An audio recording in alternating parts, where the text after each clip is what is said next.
Bom dia, RPGista, aqui é o Leonardo Chaba e você está escutando o Pensando RPG. E hoje vamos falar aqui de umas coisas pra lá de importantes, coisas que a maioria das pessoas parece simplesmente ignorar ao criar grandes batalhas de fantasia. Pois é, especialmente nos mundos fantásticos, vemos um tratamento assim não tão bom no que se trata de criar grandes batalhas. Temos, claro, algumas super épicas e que funcionam muito bem, tanto nas histórias de fantasia como nas de RPG, mas de um modo geral a galera esquece de considerar muitas coisas. E eu vou mostrar elas aqui pra vocês. E aí você me perguntaria: "Hey, Léo, e o que a galera esquece, meu bom rapaz?" E bem, o primeiro ponto aqui é justamente um dos mais importantes e que, se aplicado direito, pode gerar uma campanha de RPG ou história de fantasia inteiras, especialmente se combinarmos com o segundo ponto de que falarei aqui. Mas enfim, a primeira coisa que o pessoal esquece é que uma grande batalha, por maior que seja, raramente é a última batalha. Isso é, grandes batalhas fazem parte de um modo geral de uma guerra, de algo maior, e é quase impossível que uma guerra inteira possa ser decidida em apenas uma batalha, como vemos em muitas histórias de ficção. Fica aquela coisa exagerada de que basta ganhar essa batalha, derrubar essa pessoa e simplesmente tudo se arruína, todos os problemas se resolvem. E as coisas não são assim, como vou mostrar mais especificamente até no ponto 2. E pense em como uma história ou RPG pode ser super legal quando uma batalha exerce uma função na trama, empurrando heróis e jogadores para novos cercos e novas batalhas e novas possibilidades de trama. E um bom exemplo disso é O Senhor dos Anéis. A batalha no Abismo de Helm, por exemplo, é super épica, mas é apenas uma entre várias da história, e nem sequer é finalizada com o fim de Saruman. É necessário que os entes batalhem em outros frontes para isso acontecer, e ainda são necessárias, no caso de Sauron, outras duas grandes batalhas, em Minas Tirith e depois na frente do Portão Negro, para que se possa dar um fim à história principal. E mesmo nesse caso, a última batalha é ainda uma distração para que Frodo possa destruir o Anel. E mesmo depois dela, depois da derrota de Sauron, há ainda uma batalha contra Saruman no Condado, além de orcs e seres vis espalhados pelo mundo. Aquela batalha específica não resolveu todos os problemas, mas isso é algo que eu discutirei no ponto 2. Aqui só quis tocar no fato de que numa guerra em geral, você pode ter múltiplas grandes batalhas, e que toda uma história ou campanha de RPG pode se basear nisso. Torna-se algo com muita ação, mas ao mesmo tempo estratégico. E vale lembrar também que falo dessas coisas para que vocês possam ter isso em mente quando criam suas histórias, mas que há grandes histórias que ignoram isso, é claro.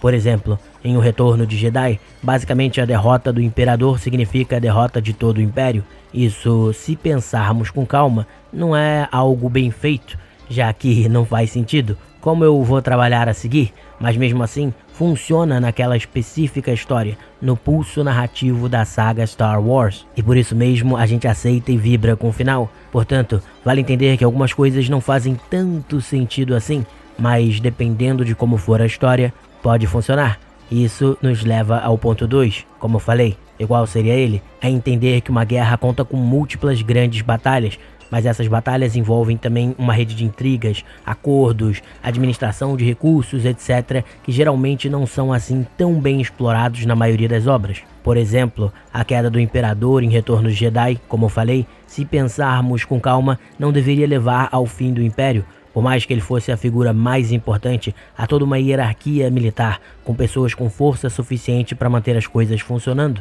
Agora, se a história nos mostrasse a vitória dos rebeldes em muitos outros frontes de batalha, aí as coisas seriam diferentes, já que o Império inteiro estaria sendo derrotado. Mas não é o que acontece, então fica um pouco exagerado que tudo caia com a derrota do Imperador. Mas como eu disse, funciona na saga Star Wars. Já em Senhor dos Anéis, por exemplo, Sauron é derrotado, e isso faz, diferentemente do que vemos no filme, seu exército ficar chocado e desgovernado.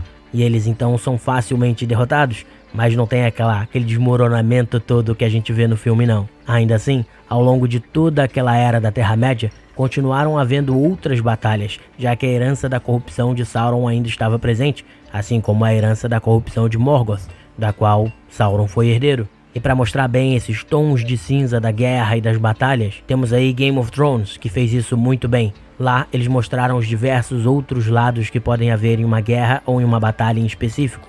mostrando que é necessário coletar informações, buscar tecer alianças com alguns povos ou reinos que podem até comprometer um futuro governo, tomar cuidado com intrigas e espiões e, claro, lidar com alguns problemas de manutenção do seu próprio exército. Embora essa última parte eles não tenham abordado tanto assim, de um modo geral, é algo que Bernard Cornwell, em suas obras, nos mostra muito melhor. Então, vejam como que pensar nesse lado das coisas pode gerar inúmeras possibilidades de cenas mais sociais, com intrigas e diálogos fantásticos.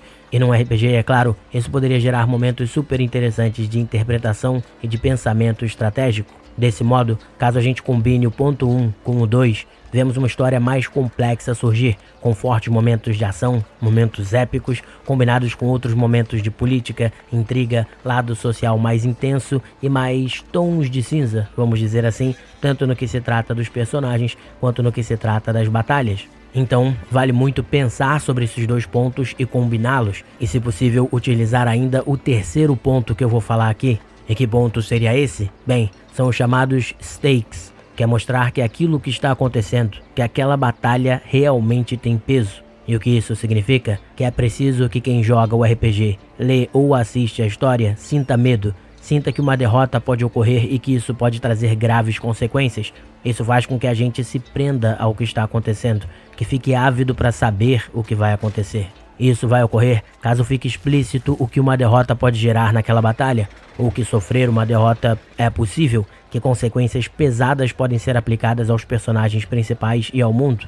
E claro, tudo isso terá um peso muito maior caso os jogadores, leitores ou espectadores tenham se apegado aos personagens, que eles realmente não os queiram ver mortos, já que assim se ampliam todos os efeitos dramáticos. Novamente, temos Game of Thrones como um bom exemplo. Todos que assistiam a série esperavam ansiosos pela batalha contra o Rei da Noite por temerem por seus personagens favoritos. Afinal, a série mostrou que era capaz de matar personagens principais em outros momentos.